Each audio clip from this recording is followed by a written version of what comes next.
Let's start with the now infamous billboard of Gilbert Teodoro, Gibo Teodoro. A huge building size billboard costing how many millions we do not know. Whether it is he used the Department of National Defense funds or his own, we cannot tell.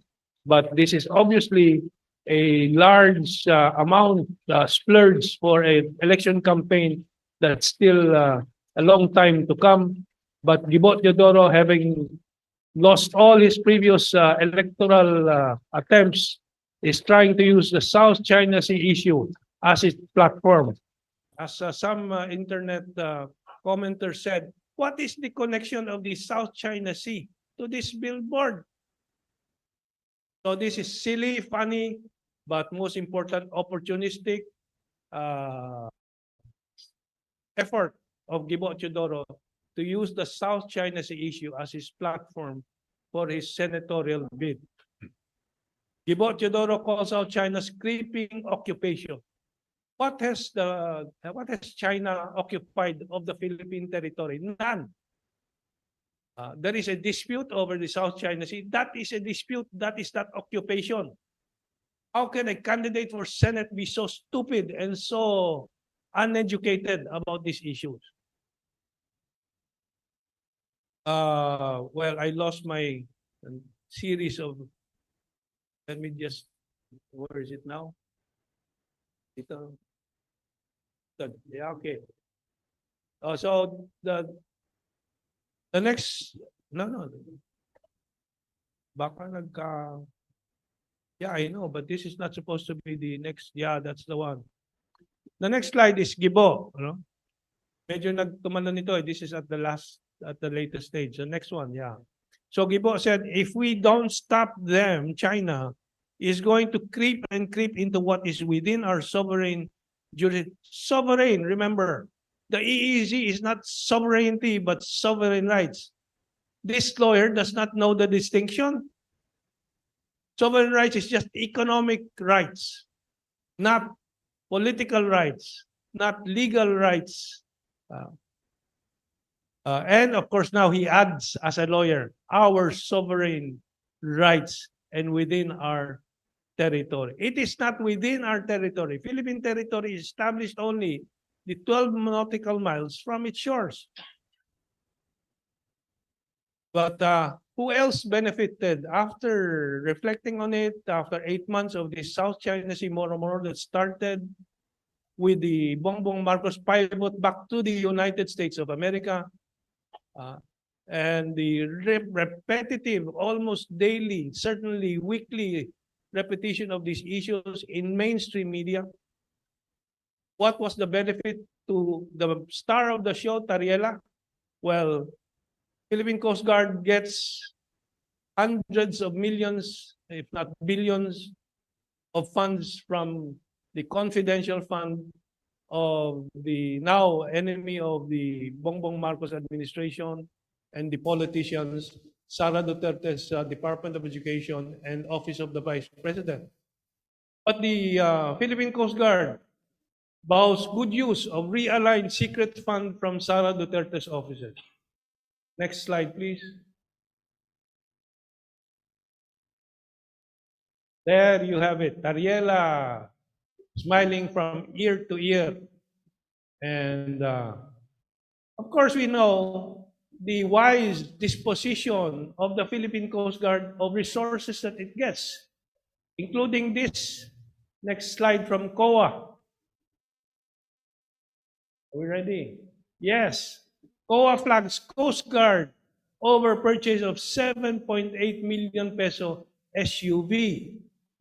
And added to that, in addition to 31 brand new Isuzu MUX LSA 4x2 vehicles worth 58.9 million pesos that were also charged, no, against rebates from Petron based on PCG's motor vehicle inventory, blah, blah, blah.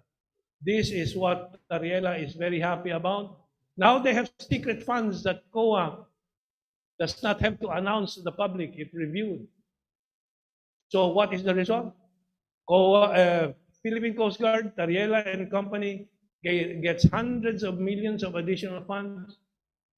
But did the Philippines gain a single inch of territory? None at all. Review it. 8 months. The confusion sowed about the South China Sea issue, the lies issued about harassment of fishermen in Scarborough Shoal, which is an absolute lie because only the lagoon which the China and the Philippines agreed is a fish sanctuary. But the Scarborough Shoal vicinity, from the words of Tariela himself, Filipino fishermen are free to fish. It has been so for the past 10 years. But for the Americans, what is the payoff of all this tension? Well, here you see.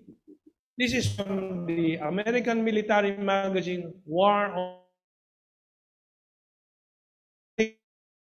in their minds, operating base, Sierra Madre. Is the name Sierra Madre to all of you? BRP, at the Ayungin Shoal. That is this issue of the Ayungin Shoal, the BRP Sierra Madre deliveries, which the Americans, if you read the article, just go to War on the Rocks and you'll read it. The Americans want to deliver construction materials to establish a new forward base named Sierra Madre. So, additionally to the additional 5 bases in the north and several other areas over the original 5 EDCA bases, they want also a forward operating base in the South China Sea using the BRP Sierra Madre that Tariela is pushing so hard to try to deliver construction materials to. You didn't know that? Well, we're telling you now. It has led to what had been a very good, productive relationship with China of cooperation and friendliness, brotherhood during the time of President Duterte, now leading to this headline. China expels Philippine naval gunboat trespassing near Huangyang.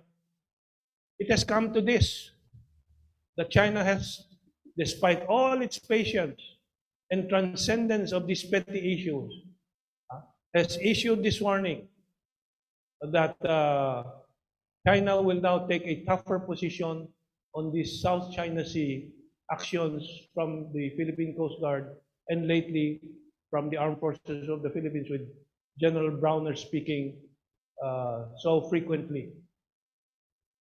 Americans have also benefited by getting an issue which their international commentators can use. Similar to this Colin Ko of the Singapore-based Rajaratnam School, using this issue against China and so many other commentaries all over the world. And here he is reacting to the Global Times commentator who, HU, the family name, who is trying to say that Beijing has no temerity to fire the first shots to spark a South China Sea conflict. Is it wrong never to fire a first shot? They're not satisfied with water cannons. They want China to fire the first shot. That is never going to happen because China has a very clear strategy, never to fire first shot. But water cannons, it's part of the non-lethal instruments of control. But to say that China has no temerity, they should not mistake China's firmness and decisiveness for lack of temerity.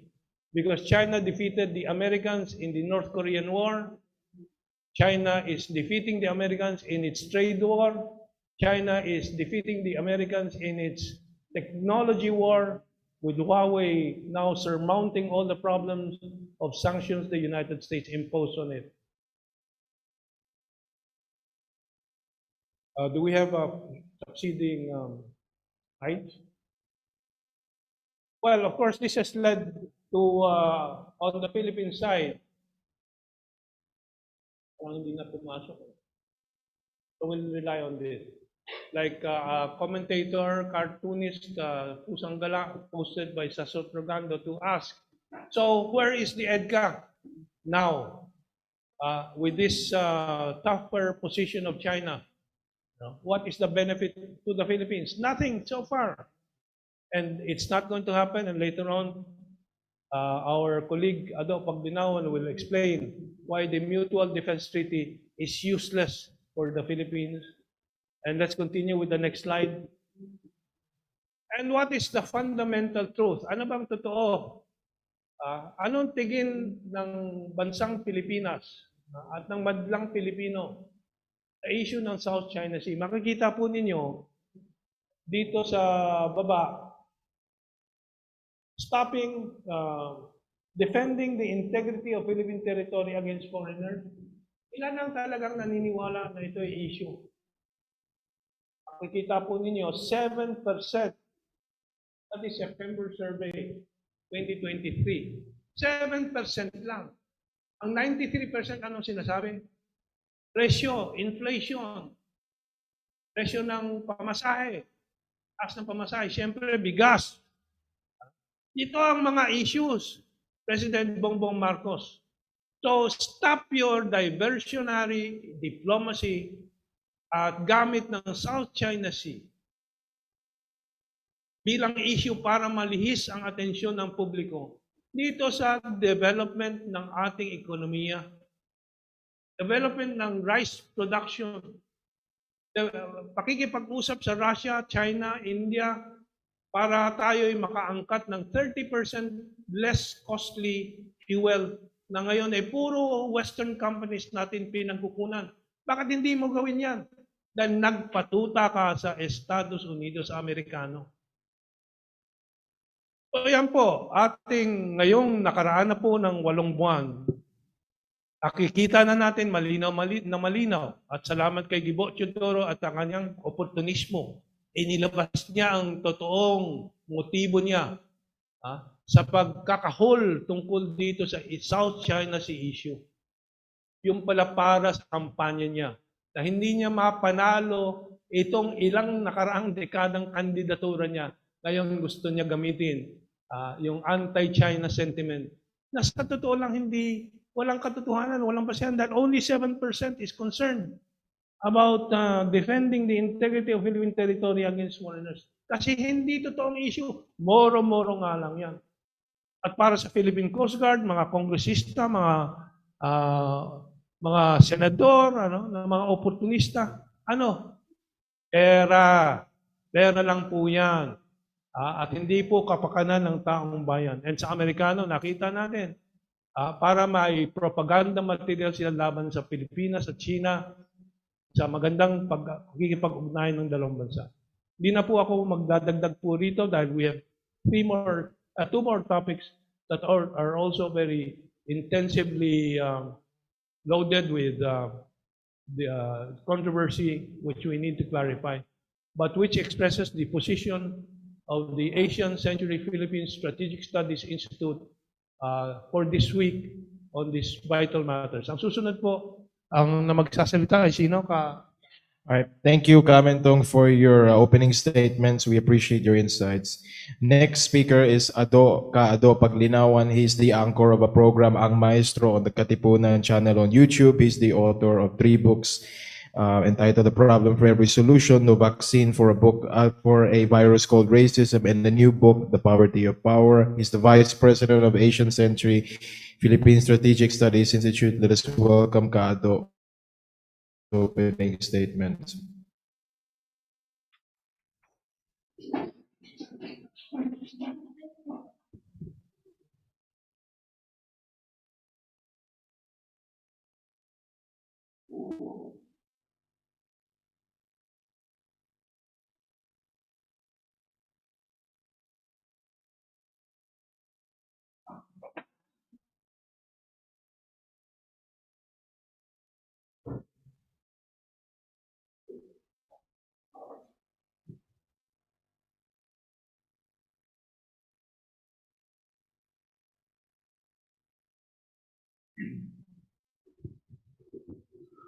Good morning to all of you.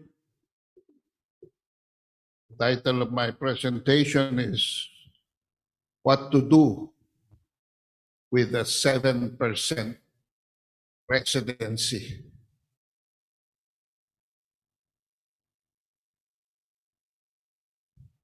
Last week, we said that since Bongbong Marcos took his oath on June 30, 2022, he has had 11 travels to 14 countries. According to him, his intention was to raise foreign direct investment. Such, I assume, was under the advice of his advisors to create economic opportunities to bring in new money, jumpstart jobs creation, curb runaway inflation,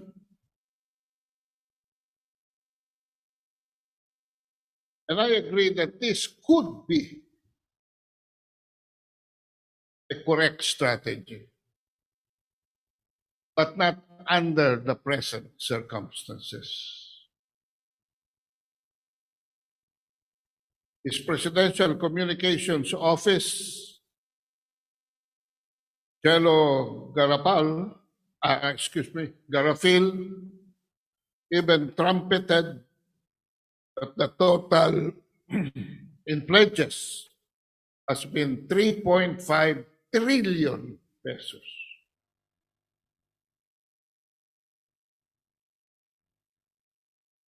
What happened in 2022?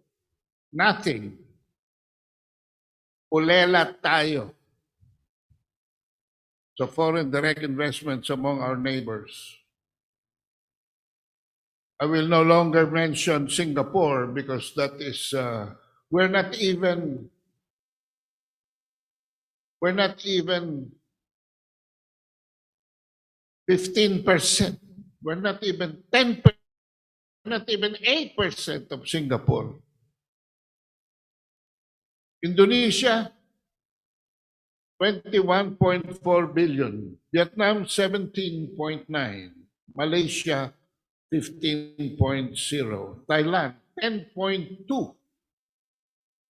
The Philippines, among the emerging economies of ASEAN, is only 9.4. That could have been good news because this is post-pandemic record. But the pandemic has long been gone. And for the first half of 2023, we have experienced a further 20% reduction. 1/5. And so my estimate for the rest of the year for the Philippines is just 7.5 billion, while our neighbors increase theirs.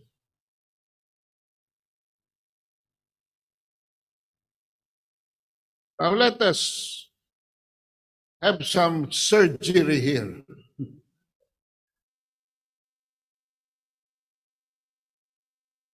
What has happened?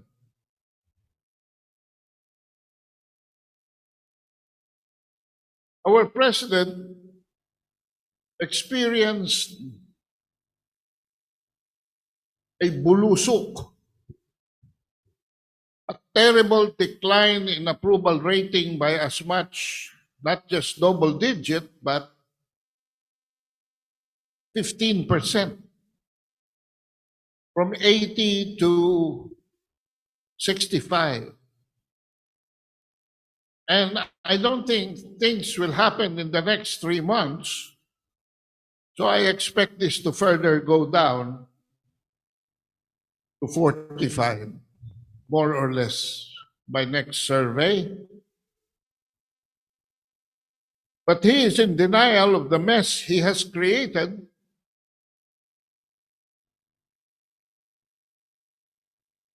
And he blames the rice problem alone to be the culprit and tells us, the people, to our faces that he doesn't care about what we say in the survey.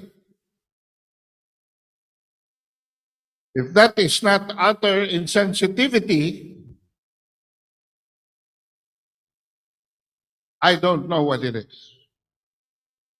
Can we play the video? Baka sabihin naman nila, nagsisinungaling ako. So let's get it straight from the horse's mouth.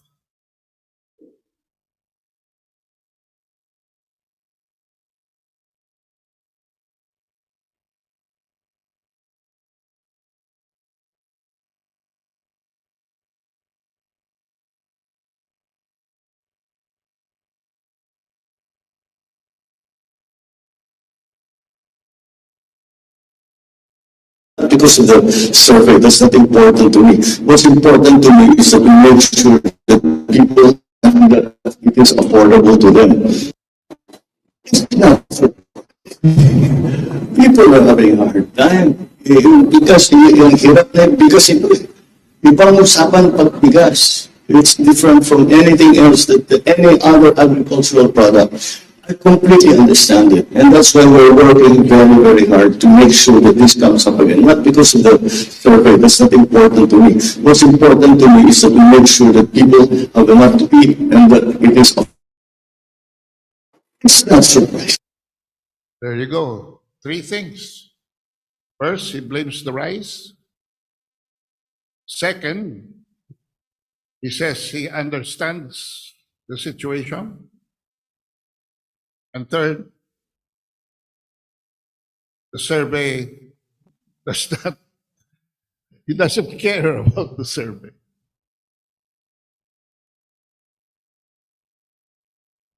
Unang-una, hindi ho pang-unawa ninyo, Mr. President. We're not asking for your understanding here.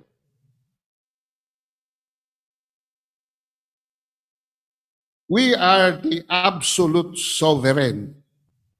You are only the president of this country. So if you don't listen to us in what we say in the survey,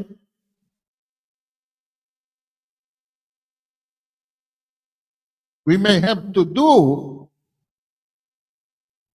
some things to make you understand it better.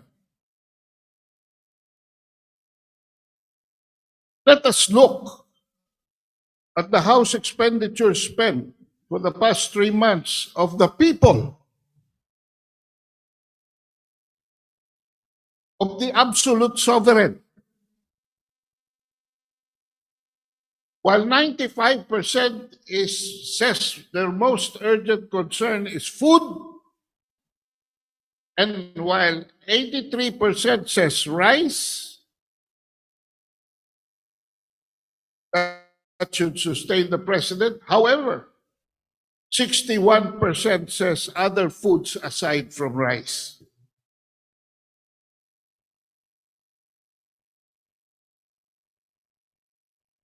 And electricity, 62%. More than double. Gasoline, diesel, 22%. So if you add 62 plus 22, 84 yan. So it's not just about rice, Mr. President. You are misguided.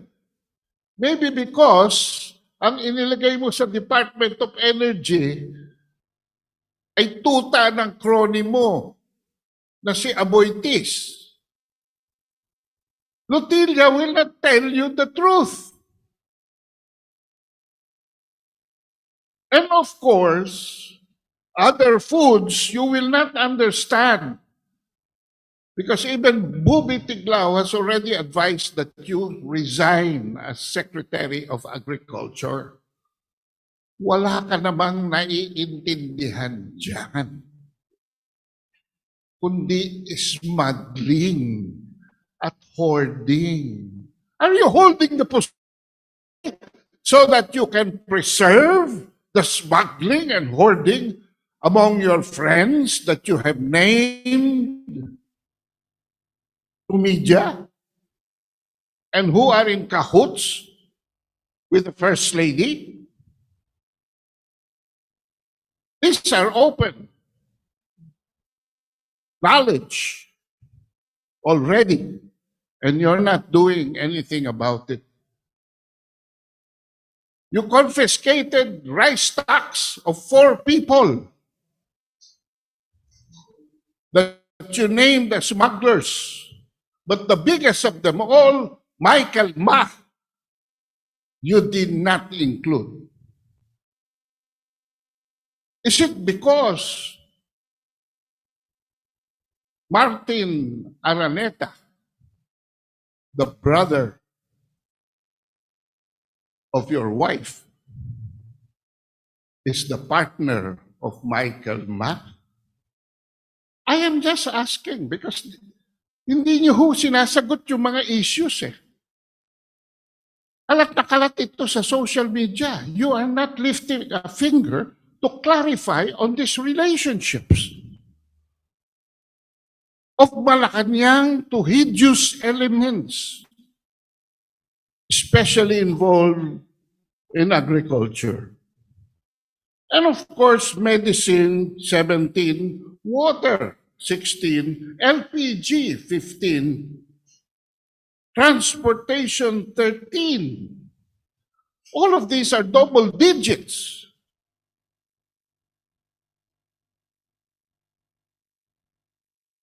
So says Celito Habito said, one gets the sinking feeling that we're doing everything wrong at the worst of times. And I think he was referring to you, Mr. President. Because what have you been doing since last year? What have you been doing since May 2023? Next slide, please. Sumakay ka sa Chubibo? Nag-Chubibo ka, Mr. President. Huh? And you are cajoling American troops. After your visit to Washington, D.C., your foreign policy suffered a 180-degree turn.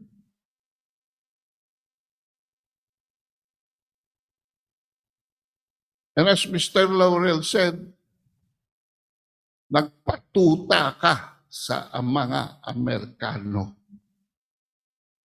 Why? Because you added 4 new locations to the already uncomfortable 5 bases sa EDCA. In Camilo Osias, Cagayan, Lalo Cagayan, Gamo Isabela, and Palabac Island. Which idiot will invest in a war-bound economy? You are already in the wrong priority of things. Nagpo-promote ka pa ng gera.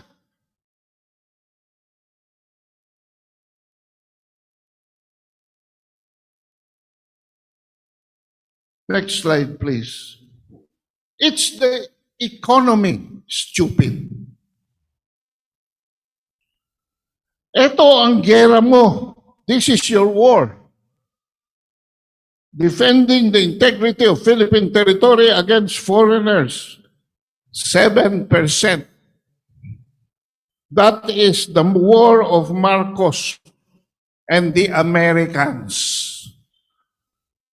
Para namang naniwala ako that the Americans are interested in Philippine sovereignty. Their very presence here is already a violation of Philippine sovereignty. According to the Constitution, they're not even supposed to be here.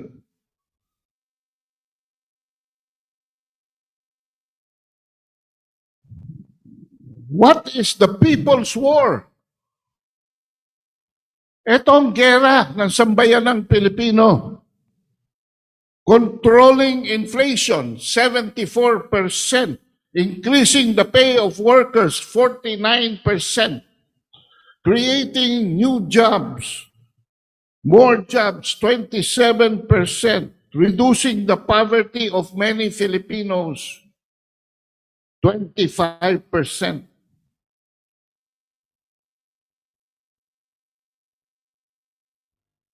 The first four is economic. The next two have something to do with social order. Fighting graft and corruption in government. Oh, ayan, estado ka. Bakit biglang priority namin yan kung wala kami nakikitang korupsyon sa gobyerno mo?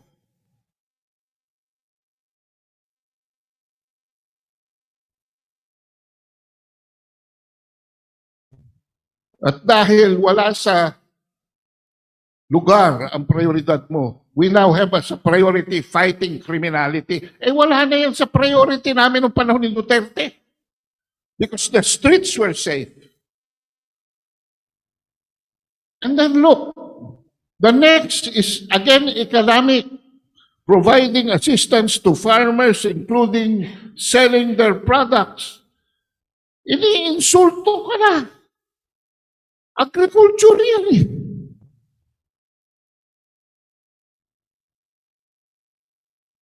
Terrible. The priorities of your government is somewhere else. But today we will no longer go into your motivations about that. We will go into a probable deterioration further of your governance. Because the cancer that you are spreading has already made people convinced that since it is a confusing time, aandar na ang politika nila, aandar na ang corruption nila.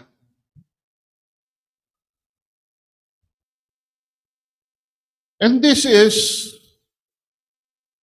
next slide please, a total of 1.23 billion in confidential funds. Not only 120 to 150 lang dito ang sa Department of Education. Pero pati DFA, tinang ng confidential fund na iyong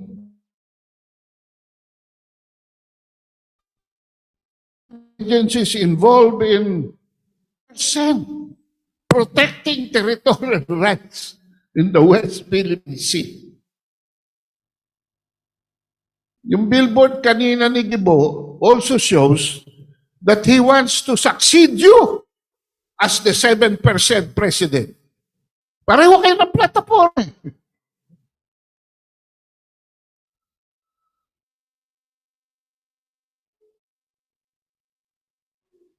And this involved the vice president. And you have been very silent about how she has been disparaged, not only in social media, but in the halls of Congress by power-tripping Makabayan Bloc.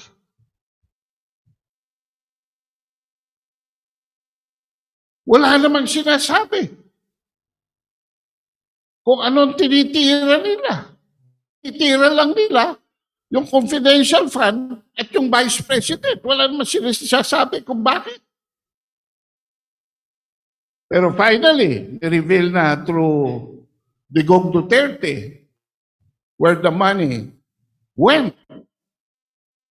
And it is for social preparation for the possible relaunch of the Preparatory Military Training and the Reserve Officers Training Corps.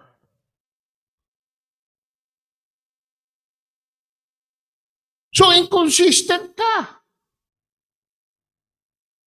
Because that to protect of the Philippines. Bakit mo nilipat to sa mga nagtitrip sa Philippine Coast Guard? Who, over and above their 500 land transport, nag-order pa ng 31 Isuzu MUVs worth almost, if I'm not mistaken, 50, another or something. And of course, sabi ni Tariela, they will spend money daw on this confidential fund for the right things. Well, tell me about it. Why does your commandant need a 7.8 bulletproof Land Cruiser? Hello?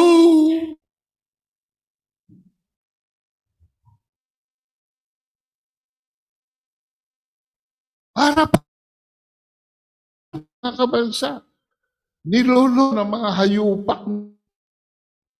But blessing in disguise.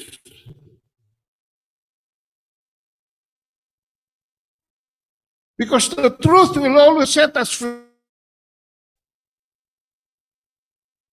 Nabisto na since 2013, pinaltan pala ng House of Representatives at Senate ang auditing procedures sa Congress. Since 2013, panahon ni, remember? Who was the president then? Pinaltan nila para makaraise sila agad ng pera, assumably, pambayad doon sa mga Supreme Court, doon sa mga congressman at saka senators na nag-impeach kay Rene Corona. Bakit? Dahil tama kayo. Sabi nyo, wala kaming confidential funds. Pero, meron kayong extraordinary funds. 1.6 billion at meron kayong 2 billion na traveling expenses. And over and above that, classified funds. Mas mataas pa. Dahil ang confidential funds, dito. Ang classified funds, secret.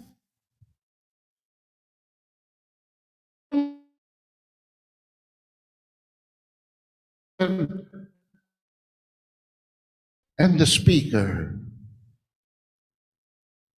a blank check. At itong ho, ang issue ngayon, mga kabansa, blank check. Lahat will have to pass through general appropriations except the House of Representatives and the Senate. Kaya nga yung baboy dito, abalang-abalang maglagay ng lipstick. O, sino yung baboy na yan?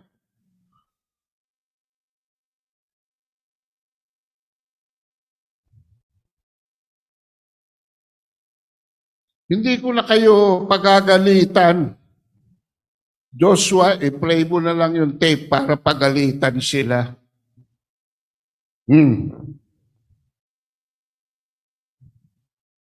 Hindi ako yan, ha?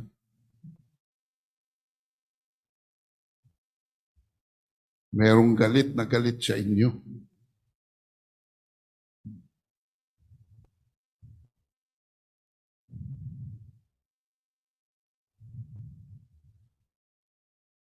Napisto tuloy kayo. Kayo pala nangangangal ng audit. Kawawa naman itong bansa natin. Ha? Kinidnap na. Ginulpi pa. Ginahasa pa. Ninakawan pa. Ewan ko lang. kung iiwanan pa tayong buhay ng mga Putang ina. Kayo ang maraming pinaka. Alam mo, pag mag-liquidate ka, ano yung asking? Mag-liquidation tayo and you will find out what is the most rotten institution dito. You will find out its Congress. Walang limit ang ano nila dyan. Yung pork barrel, pati yan si Romualdez, is wallowing in... Alam mo kasi, ayaw ko kung bakit, ano nga si Inday. Si Inday naman, it's perceived to be a good candidate. But I'm saying now that Inday, as far as I'm concerned, should not run for president. Tama na yung vice president. Maganda na yan. Ibigay na niya sa iba. This Romualdez, speaker, yan ang sige bigay ng congressman, pinabusog na yan. Pero sabi ko, mag-audit tayo. Because a speaker is poised to be or to run for president. Well and good. Gusto ko ikaw ang mapresidente. Kasi noon kaibigan kita, wala pa yan si Marcos, nakakampanya pa. Eh, parang sinasabi ka na gusto mo. Sabi ko, okay. I was not thinking of my daughter. Perceived lang yan to be a good candidate. Pero tuluyan ko na, ikaw na, Romualdez. Pero maghigi ako ng audit. Ngayon, kung hindi ibigay sa atin yan, I will ask everybody, from the farmer to the businessman, to the church people, to every Filipino, to every soldier and policeman, that we all demand that we open the liquidation. Lahat na malaman rin namin kung paano ninyo winaldas ang pera namin.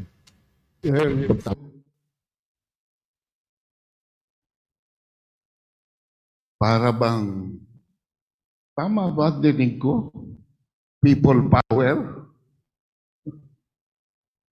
Aba, these are signs of the times to come. Dahil nag-power tripping, ha?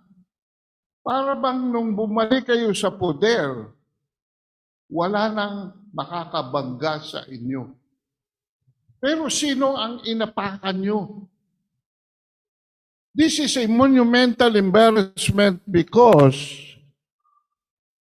Vice President Anti-Sara has always maintained a low profile in deference to the President. But what does not know, dahil hindi nyo piniplay up sa mass media, pero 8 months ago, within your own cabinet, Inday, as Secretary of Education, is the only secretary who has been transparent, who has delivered structural reforms in her area of responsibility, and more than this,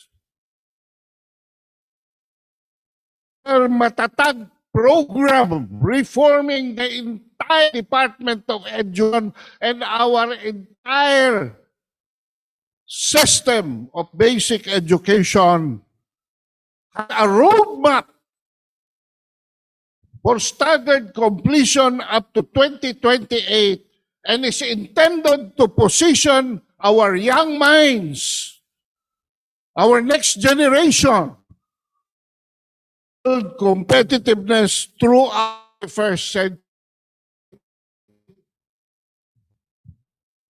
Siya lang.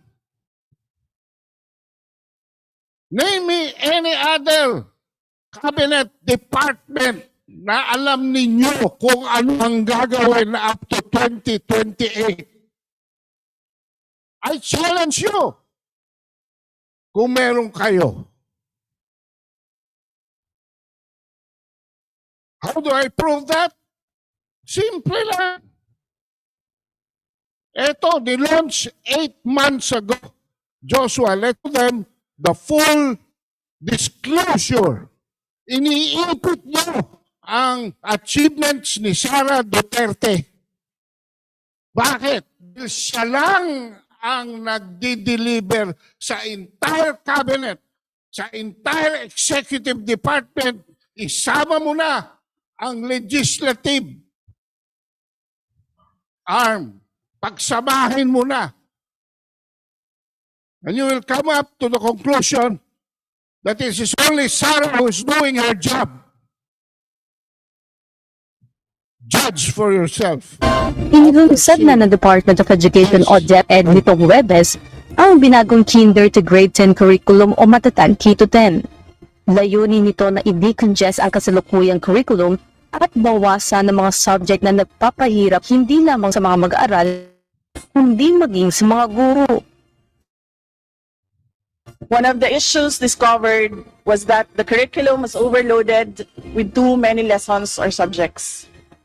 The curriculum required instructors to teach an excessive number of learning competencies with very limited time available for instruction. Both teachers and learners were overburdened with lessons and other school tasks and activities. Sa ilalim ng matatag K-10, magiging 5 na lamang ang subjects para sa unang 2 taon sa elementarya mula sa dating 7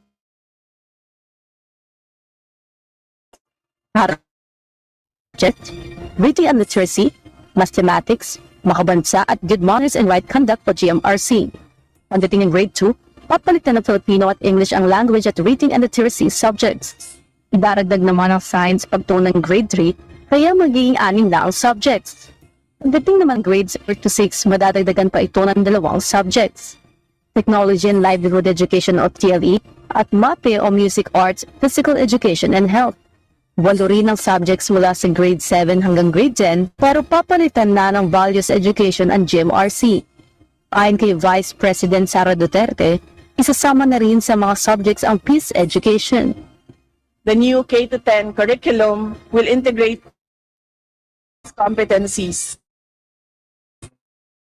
highlighting the promotion of nonviolent actions and the development of conflict resolution skills in our learners. Nilinaw naman ni DepEd Undersecretary Michael Powa, hindi aalisin ang paggamit ng mother tongue sa pagtuturo. Pero aalisin na ito bilang subject dahil nagkakaroon ng kalituhan sa mga mag-aaral at guro, lalo na sa parte ng Luzon. Dahil itinuturo na ang asignaturang Filipino, pagkatapos ay itinuturo rin ang mother tongue na Tagalog o Pilipino din. Isimula ng implementasyon ng bagong curriculum sa susunod na taon para sa mga mag-aaral sa kinder at grades 1, 4 at 7, habang ang grade 2, 5 at 8 ay lilipat sa bagong curriculum sa school year 2025 to 2026. Sa school year 2026 to 2027 naman, mag-shift ang grades 3, 6 at 9 at ang grade 10 sa school year 2027 to 2028. Paliwanag ng DepEd na uunti-unti nila ang implementasyon ng K-10 curriculum upang makapag-adjust ng maayos sa mga mag-aaral at mga guro at maihanda learning materials na gagamitin. Magiging matatag pong lalo ang ating mga bata sapagkat sila ay inihahanda na po sa kanilang mga magiging trabaho sa future. At tayo po ay magiging globally competitive dahil ang mga skills po na ide-develop sa ating mga anak ay talagang 21st century skills. Inilunsad na ng Department of Education o DepEd nitong Alam nyo, napakinggan ko ito. This has always been a dream for me. The first thing is Sara Duterte was able to break the gridlock that has been pestering us for decades. Puro bureaucrats eh. Pangalawa, binalik niya ang GMRC, Good Manners and Right Conduct.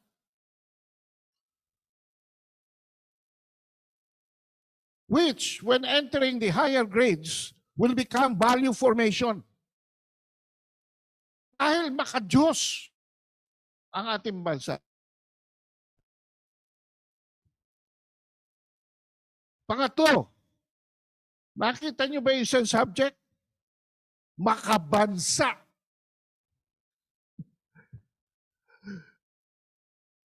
This educational system will teach not nationalism, but nationhood. Something that is wala sa Pilipino. Maliliit pa sila. Tuturuan na sila ng mga ganyan. Did you hear the tape? When she mentioned about peace competency? We have always had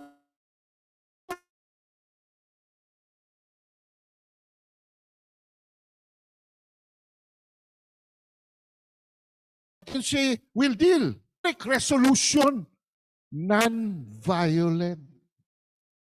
Kaya ayaw ito ni Franz Castro. Ayaw ito ng mga komunista kongreso. Ayaw ito ng NPA. Ayaw ito ng NDF. Ayaw ito ng Makabayan Bloc. At yung kinaltas nila kay Sara na confidential funds, it's in support of this greatest idea that I have heard from this administration so far. Not from you, Mr. President. Back to the last slide. So my concluding statement is, lead, Sara, lead. Show them all, and the people will back you up. And resist, then they will fall by the wayside. Because this time, hindi na maloloko ang mga Pilipino. Sa survey pa lang, alam na ng mga Pilipino kung ano ang mga prioridad. At yun ay hindi mo prioridad, Mr. 7% President. You are doing somebody else's war while you have left us to fight and fend for our own. And that's why you are facing an angry and hungry country, the consequences of which nothing happens dramatically in the next months. Then the words of Digong Duterte might take place. And maybe why you did no longer celebrate ED's revolution, February 24, maybe there will be another celebration come 2024. Lead, Sara, lead. Huwag kang huwag kang magpapil dyan sa mga corrupt, incompetent, and not thinking straight na kasama mo sa kabinete, including the President. I'm sorry, but that's how the cookie crumbles. Thank you. Thank you. Thank you very much, Kado, for that wonderful presentation. I echo his message. Lead. Lead.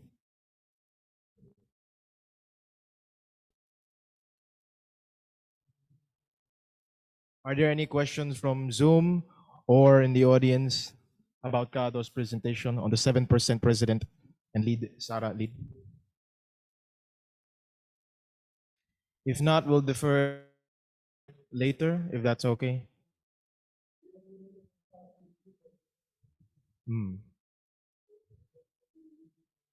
Okay. All right.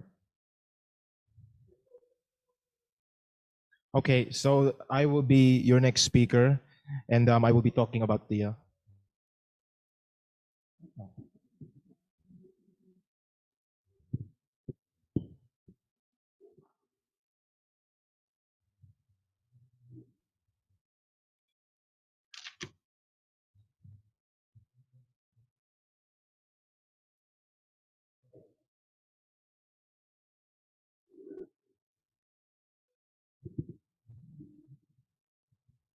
Hello, hello, hello.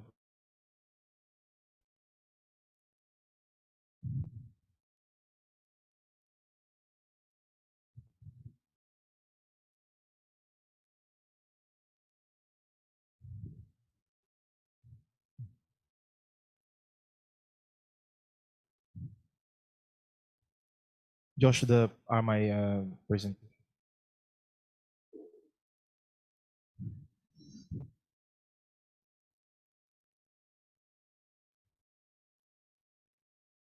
Okay. So we have a question here in Zoom. Ano kaya ang pwedeng gawin para sa mga bugok na sumira sa bansa? Well,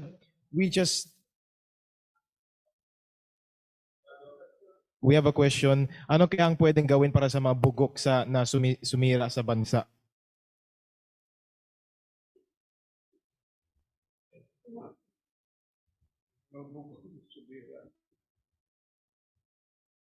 You can say here.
Ano ang dapat gawin sa mga sumira ng bansa?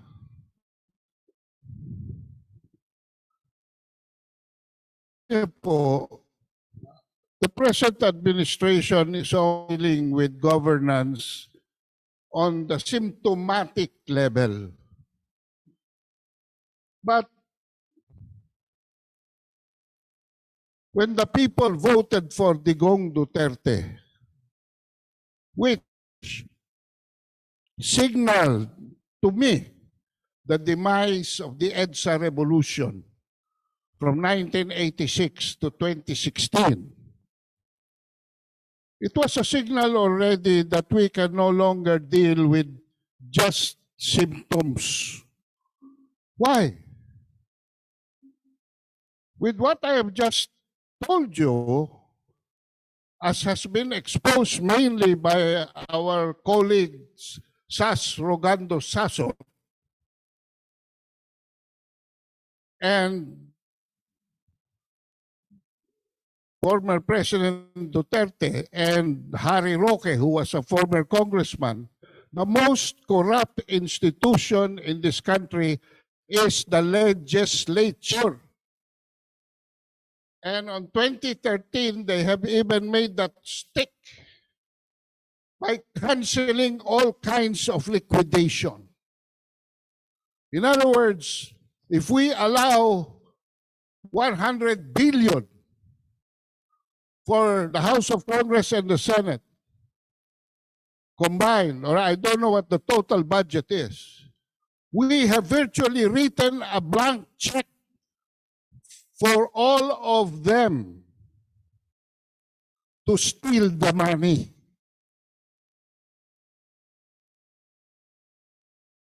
Why? Because there will be no liquidation whatsoever for appropriations that are given to the legislature. I am happy that this scandal has come out in the open because of their own power tripping. Pina-power trip nila si Sara Duterte. Ano nangyari? nabuko. Nabuko tuloy. So COA will have to do it now. The people know about this. And COA will have to do it. That's the first step. So that sabi nga ni Duterte, malaman natin how far nila nilustay ang ating pera. But I will go beyond this. This country needs systemic changes, not just in political, as in charter change, but in economic as well as social structures. We have, through 30 years, from Cory the mother to Noy Noy the son, so corrupted even our culture, not just our politics and economics, that we have to start this country from the basics, basic reform. Political, maybe from our present presidential American system, let's go back to the parliamentary system, and from there, because changes are better achieved and easier achieved in a parliamentary system, we can do more reforms faster. Kasi hindi naman pwedeng isang upuan lang ito. So we go back to parliamentary. It only takes 3/4 vote to amend the Constitution in a parliamentary plus the plebiscite. Pinakamadali. Remember, parliamentary form na tayo. Ibinalik tayo ni Cory Aquino sa American system. Economic. Ayan. Kung ayaw ninyo mag-model sa China, mag-model tayo sa Indonesia. Why? Because Indonesia will be the number 4 economy by 2050. Number 4. After China, India, the United States, Indonesia na. Kung ayaw nyo mag-model sa China, naguguluhan kayo. Mag-model tayo sa ginagawa ng Indonesia. But the social reform, Sara has already started with the educational program.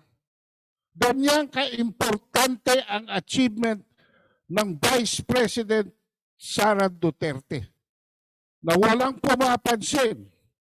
But all of us owe her a favor right now because yung value formation, yung good manners and right conduct, yung makabansa, nationhood, will put us in the right track. Altogether, politically, economic, and social, we will move forward. But this is hard to do. That's why Kabentong and I has an unfinished revolution to achieve. Thank you.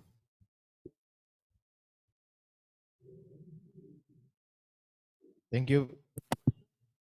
Any other questions? Okay.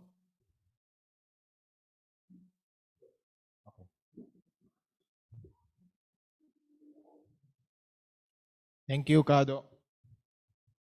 Thank you, Kado, for that presentation. I am your next speaker, and I will be giving a presentation on the other side of the story, the complete picture on the Israel-Palestine war. My apologies, that's supposed to be October 14, not September 14.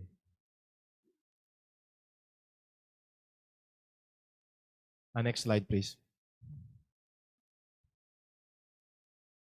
So what happened?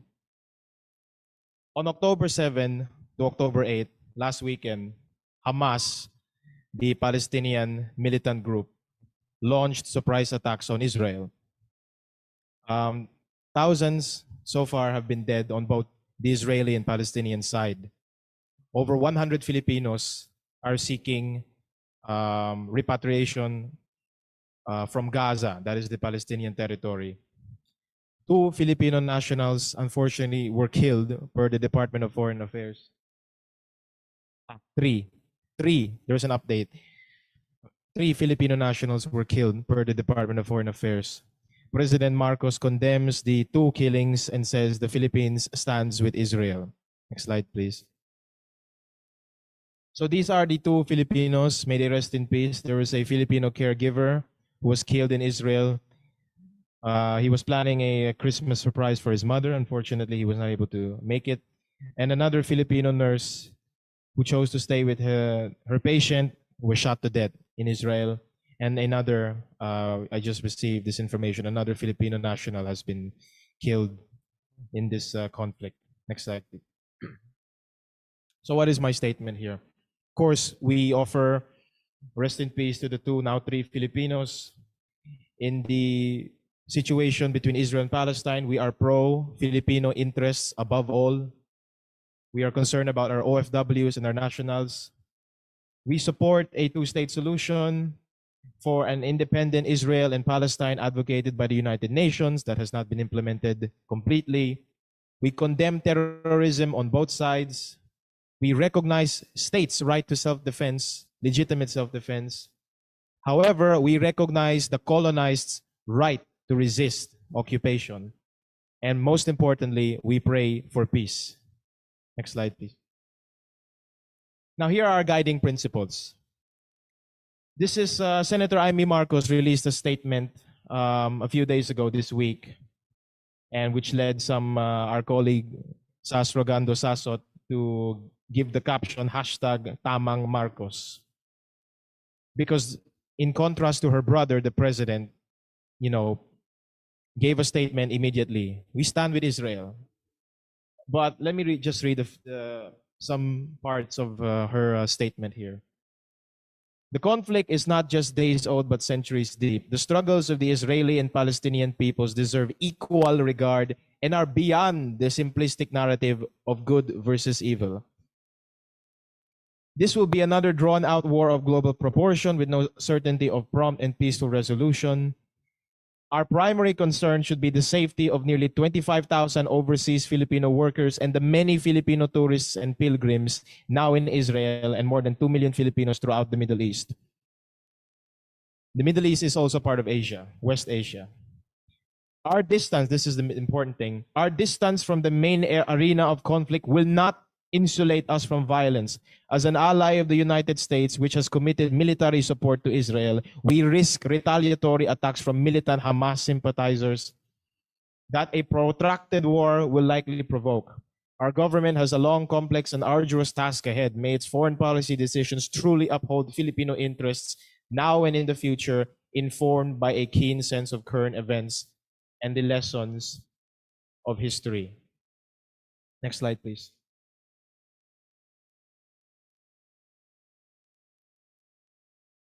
Senator Amy Marcos is correct. The conflict is not just days old but centuries deep. Ang gulong ito ay hindi araw pa lang nangyari, kundi malalim ang pinagmulan sa daang-daang taon ng nakalipas.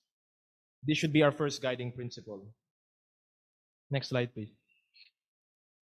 So, just to give a brief history, this is centuries deep.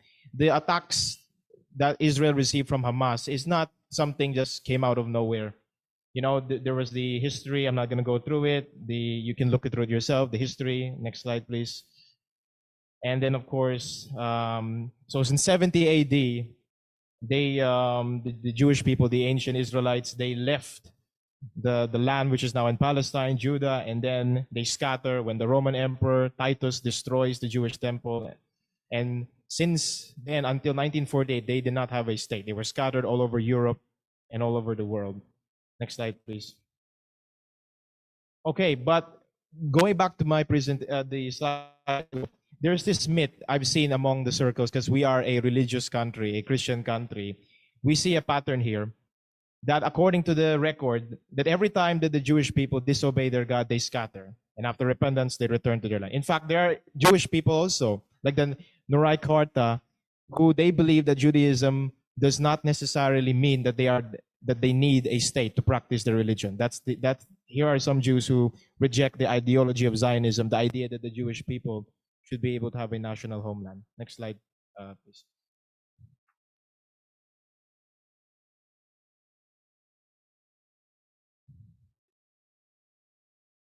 I fast forward to the 19th century, Zionism. Theodor Herzl founded Zionism. This is the idea that the Jewish people should be able to have a homeland for their own after being scattered since 70 AD through Europe and all the other places in the world. Then, during the First World War, the British Empire occupied the land of Palestine, and the the government, the UK government, British Foreign Secretary Lord Balfour wrote a declaration to the Zionist pro-Israel leader, Baron Rothschild, who is a banker, one of the richest banking families in the world, supporting the Zionist cause. Next slide, please. Moving on to the 20th century. So after the Second World War and what the Jewish people experienced at the hands of the Germans, the United Nations implemented finally the plans for a Jewish state. And in 1947, the United Nations planned to give Israel and Palestine their own independent states. However, in 1948, after the Arab-Israeli War, you have something called the Nakba. So 78% of mandatory Palestine has been declared Israel. Jews, Christians, Muslims have been living there peacefully for generations. 700,000 Palestinians were expelled into the now two Palestinian territories, the West Bank and the Gaza Strip. The Gaza Strip is where we will focus. Despite this, the first Israeli Prime Minister, Ben-Gurion, said privately he does not believe in a Palestinian state. The United Nations support this. The Philippines support this, a two-state solution, China, Russia. But this has been blocked by the Israelis. Next slide, please. All right, this is our second guiding principle from Senator Amy Marcos. She says, quote, "The struggles of Israeli and Palestinian peoples deserve equal regard and are beyond the simplistic narrative of good versus evil." Nararapat na pantay na tignan ang pagkikibabaka ng mga Israeli at Palestino na hindi maaring ituring na simpleng kwento lang ng laban ng mabuti at masama. Next slide, please. So, principle number 2, equal beyond simplistic. There are 2 million people living in the Gaza Strip. These are the descendants of the 700,000 people who were expelled from that area that became Israel. And this is the Palestinian territory. But for 15 years, Israel has blocked food, water, fuel, and electricity and continuously bombs Gaza. Human Rights Watch and many human rights groups have condemned this practice as an open-air concentration camp. Next slide, please. So, 21st century, what we have is nothing short of a genocide that is happening in Gaza. The United Nations has condemned this. 15 years, the Israelis have blocked the Gaza Strip. Many examples here, there are many more, of the atrocities that the Israelis have committed. And why do I point this out? Because we at Asian Century Philippines, we support a multipolar world order, solidarity with the global south. This kind of practice is incompatible. The Israelis are the last outpost of Western imperialism in the Middle East, and I don't think we should stand with this, as President Bongbong Marcos said. We should stand with our OFWs and the protection of our nationals, but not with this regime. So they use banned white phosphorus in Gaza, banned chemicals, they blocked medical supplies. 4 boys were killed while playing football. These are innocent people. Next slide, please. However, I do support former President Duterte, but in an interview he gave a few days ago at SMNI, he said that if he were in Israel's position, he would, quote, "make Gaza the world's biggest cemetery and Hamas is like NPA." I disagree with this statement. Next slide, please. Because half of the Palestinians living in Gaza are under the age of 19. These are children. The median age is 19.6. Now, of course, if Israel is attacked, they have the right to defend themselves, but they have no right to bomb innocent children for the actions of an extremist few. Next slide, please. And with regards to President Duterte's comparison that the Hamas is like the NPA, there's a difference here. Because according to United Nations General Assembly Resolution 3743, issued 1982, it reaffirms the inalienable right of the Palestinian people under foreign occupation to national independence. It also reaffirms the legitimacy of struggles of peoples of independence by all available means, including armed struggle. The NPA is different from Hamas. Yung mga NPA po, ang gusto lang nila kapangyarihan. They're not fighting for anything. Terrorism is they're committing terrorism to gain political power. Hamas and the Palestinian people, they're fighting for liberation, which is allowed. They have a legal basis to do so under international law. The NPA is fighting the sovereign government of the republic, while the Hamas is fighting the foreign occupiers in their territory. Next slide, please. Now, according to various media outlets, Israel is the most condemned by the United Nations in 2020, 3 times other nations. For 3 years in a row, including last year, they have been condemned more than any other countries in the world for violating international law. Next slide, please. And they keep expanding. Here is the map of the Palestinian loss of land from 1947, the original borders partitioned by the United Nations up until now. They keep, in fact, the UN has, Secretary General told them to stop expanding their settlements. Land grabbing po. And according to the UN Security Council, of which resolutions are binding, their settlements have no legal validity, violation of international law. Next slide, please. The third guiding principle, this is very important, said by Senator Amy Marcos, is, quote, as an ally of the United States, which has committed military support to Israel, we risk attacks from Hamas. Bilang kaalyado ng Estados Unidos, nangako kasi ito ng suportang militar sa Israel, nahaharap tayo sa panganib na gantihan ng mga nakikiramay sa mga Hamas militants. Madadamay po tayo dahil kaalyado po namin ng Estados Unidos. Next slide, please. BBM President Bongbong Marcos, be consistent. How are you going to go to the United Nations and you urge respect for international law, yet stand with the country who has been condemned more times by the United Nations for violating international law? Next slide, please. The President Bongbong Marcos should also pursue neutrality in Israel-Palestine. With regards to the Russia-Ukraine, right, he said no need to make a stand.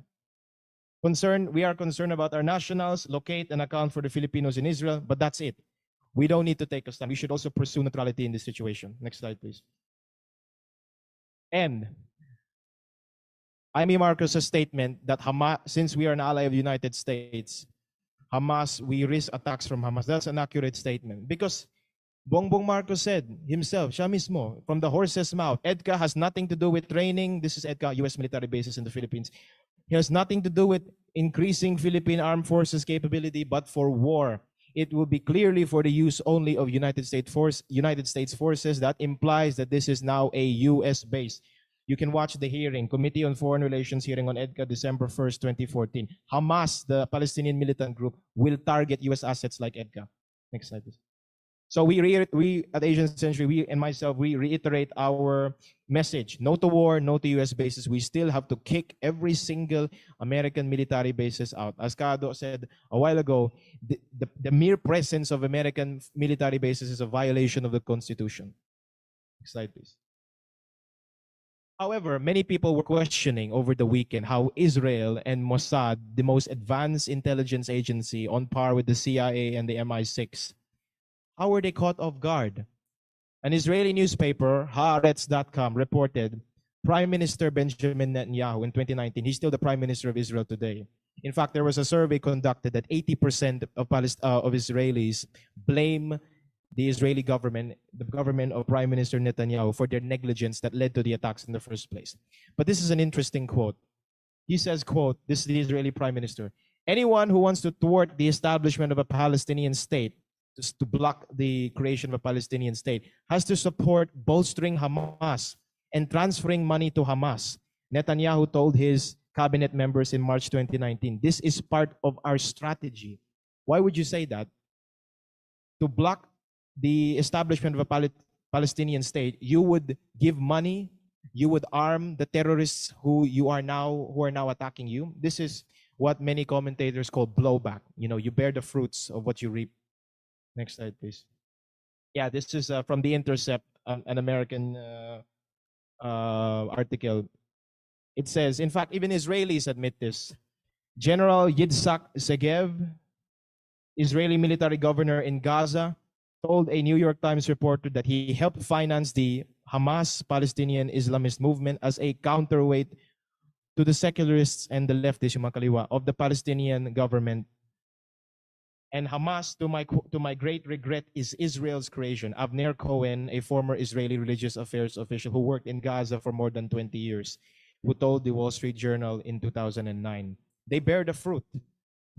So Israel creates Hamas, they fund Hamas, they give money, support, and then when it comes back to bite the hand that feeds them, they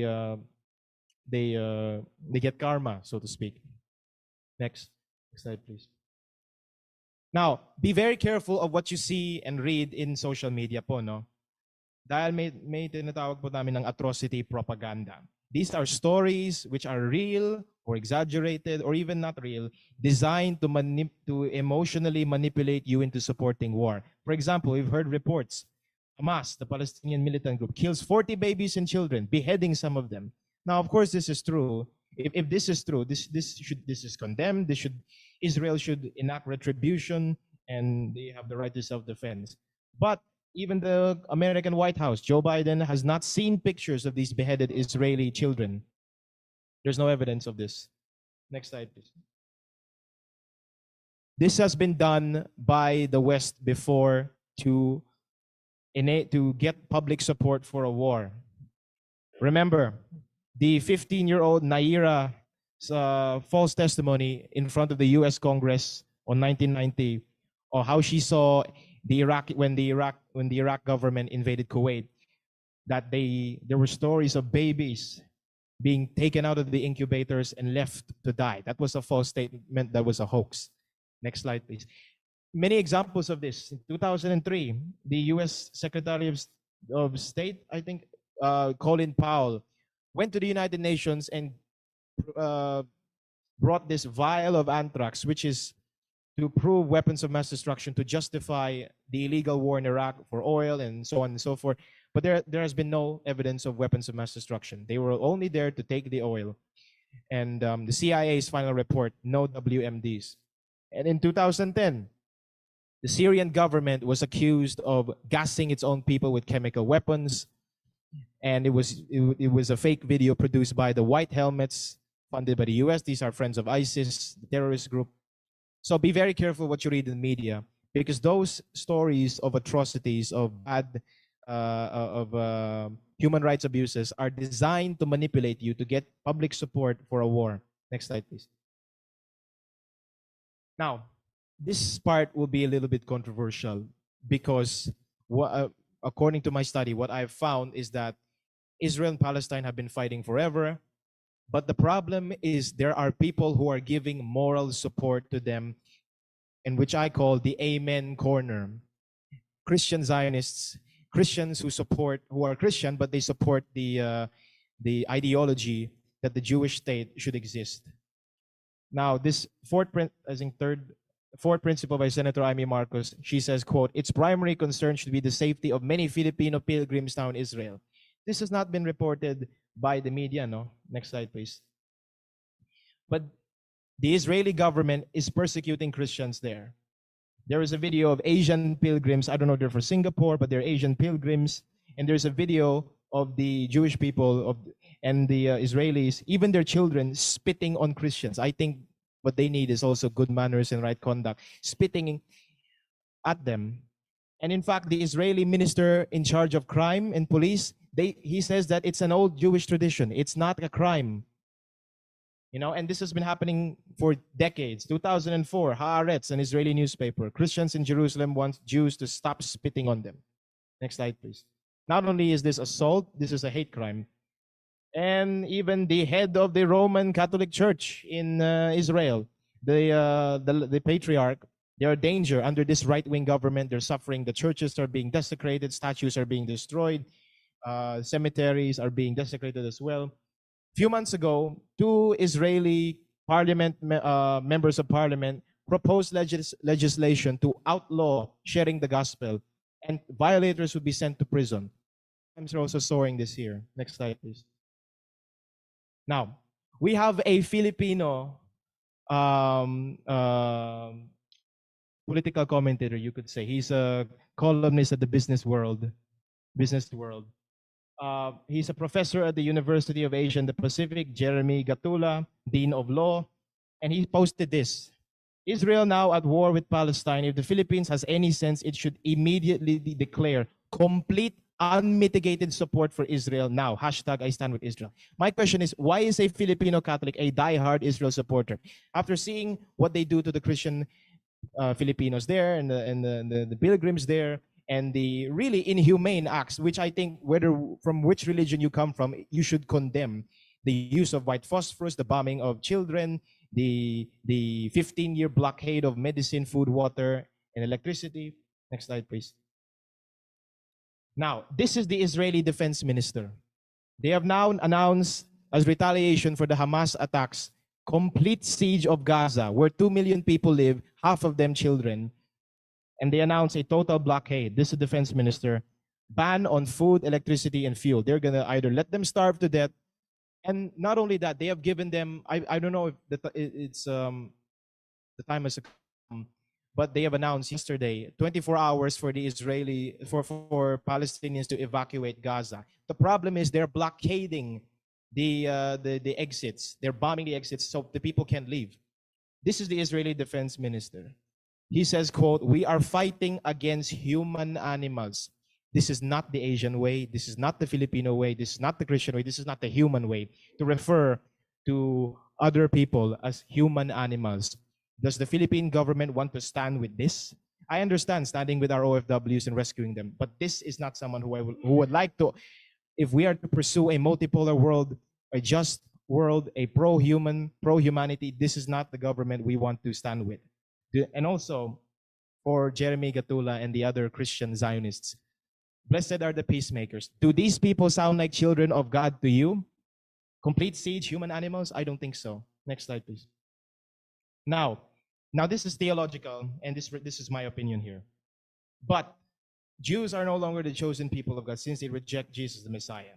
Now, the Christians are the chosen people, whether they are Jew or non-Jew, Gentile. So the Israel that we should support as believers is not a physical land, but a spiritual church. Next slide, please.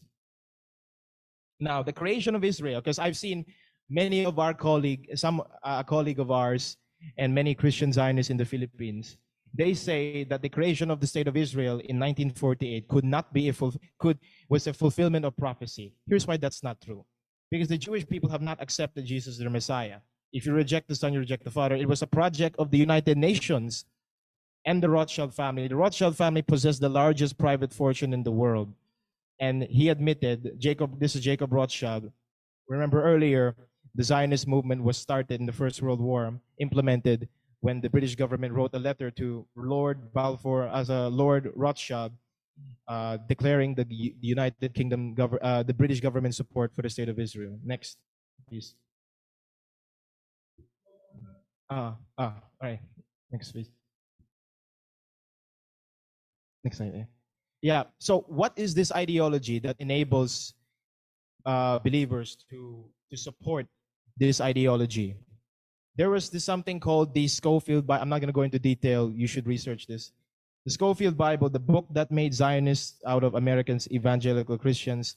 So C.I. Schofield was a lawyer. He had no formal training in theology, but he created this translation and the footnotes which influenced people to support this ideology of Zionism, pro-Israel. And he was financed by an oligarch, Jewish oligarch, Samuel Untermeyer, to fund this translation. Can we go back to the slide of the beginning, the timeline? The very, very beginning, the timeline.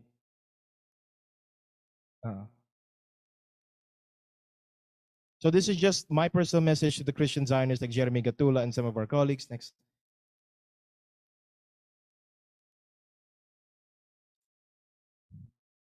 Yes, this is the timeline. So, we have many of these are our friends. These are our friends. Now, I'm a Christian. Kaado is Christian. Professor Ana Malindugo is Christian. But we do not support the Zionist ideology.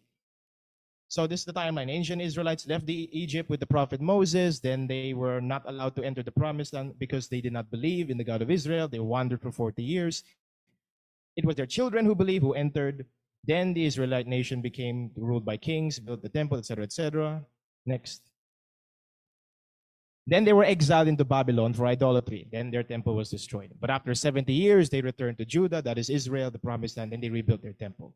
But then, during the first century, the Jews reject Jesus Christ as their Messiah. Then the Roman Empire destroys the Jewish temple, the Jews scatter. And next slide, please. So you see a pattern here. So every time the Jewish people disobey their God, they scatter.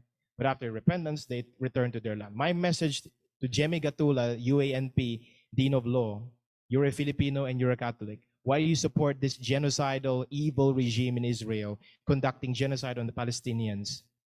Let me ask you a question here.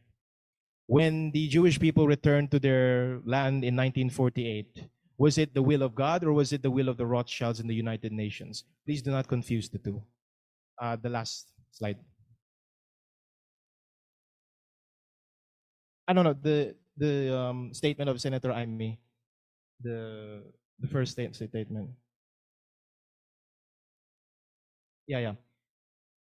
So I'd like to conclude with the last principle of Senator Amy Marcos here. Our government has a long, complex, and arduous task ahead. May its foreign policy fully uphold Filipino interests now and in the future. Informed by a keen sense of current events and the lessons of history, everyone should understand the complete picture. Because what happened in Israel, Hamas attack, this is not just like she said, it's not just days old. This has been going on forever, and I think it's important for the Filipino people to get a complete picture or the other side of the story. Thank you very much.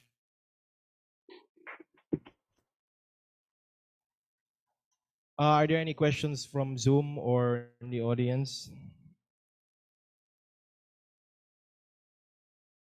If there, okay, there's this concluding parable. This is just for bonus for the Christian Zionists like Jemmy Gatula, Filipino Dean of Law at the University of Asian Pacific, to ponder. Just I will not read anymore. Just flash the parable. So this is for your reflection on who that is referring to. The parable of the vineyard. This is ancient wisdom. Okay, I'll read it. Go back. So there was a landowner who planted a vineyard. He rented the vineyard to some farmers and moved to another place. When the harvest time approached, he sent his servants to the tenants to collect his fruit. The tenants seized his servants. They beat one, killed another, and stoned the third. Then he sent other servants to them, more than the first time, and the tenants treated them the same way. Last of all, he sent his son to them. Who's this son? They will respect my son, he said. But when the tenants saw the son, they said to each other, this is the heir. Come, let's kill him and take his inheritance. So they took him and threw him out of the vineyard and killed him. Therefore, when the owner of the vineyard, remember, these are just the tenants of the land, the vineyard. They're not the owner. Comes, what will he do to those tenants? He will bring those wretches to a wretched end, they replied, and he will rent the vineyard to the other tenants, who will give them his share of the crop at harvest time. Next. Therefore, I tell you that the kingdom of God will be taken away from you and given to a people who will produce its fruit. For the Christian Zionists and our friends who are watching, I will not spoon feed you. I will let you reflect on who that is referring to. Maybe you would reconsider your position on supporting the regime in Israel. Thank you very much.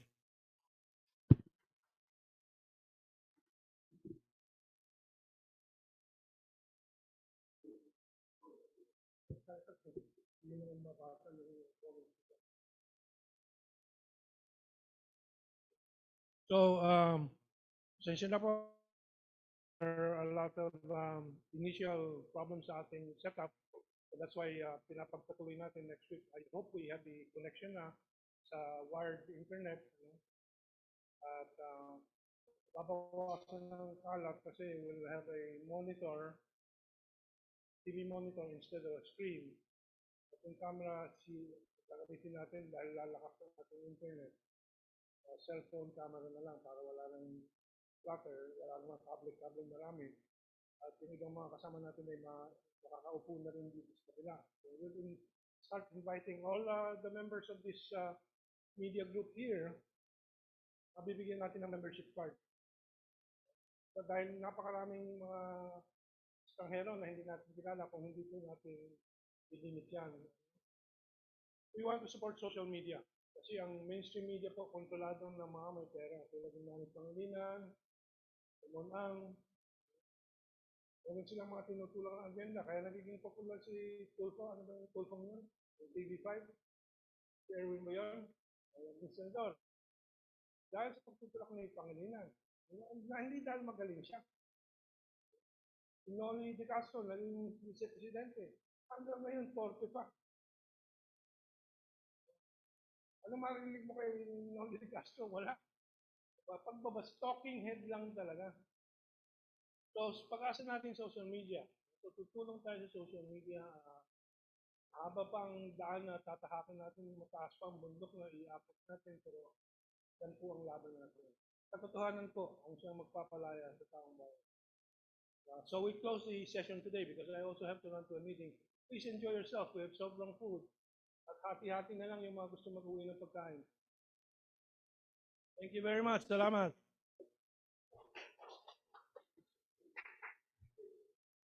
Thank you very much.